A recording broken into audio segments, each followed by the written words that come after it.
بسم اللہ الرحمن الرحیم۔ السلام علیکم ورحمۃ اللہ وبرکاتہ۔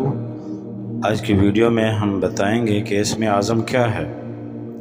اسم اعظم اللہ پاک کا وہ نام ہے جس کے حصول کے لیے لوگوں نے اپنی زندگیاں کھپا دیں، اپنی زندگیوں کو صرف کر دیا، بڑے بڑے سفر کیے اسم اعظم کی تلاش میں، لوگوں کے جوتے سیدھے کیے کہ ہمیں اسم اعظم مل جائے۔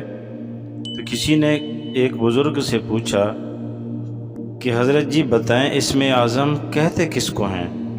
ہم نے تو کتابوں میں پڑھا ہے فلاں آیت اسم اعظم ہے، فلاں آیت اسم اعظم ہے، حدیث پاک کے وہ الفاظ اسم اعظم ہیں، تو ہم کہاں جائیں کس کو اسم اعظم جو ہے وہ تصور کریں؟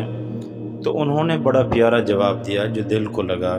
انہوں نے فرمایا بیٹا، دل غیر سے خالی اور پیٹ حرام سے خالی ہو تو ہر اسم جو ہے وہ اسم اعظم ہوتا ہے۔ تو ان کی بات مجھے بہت اچھی لگی تو میں نے کہا آپ سے بھی شیئر کروں۔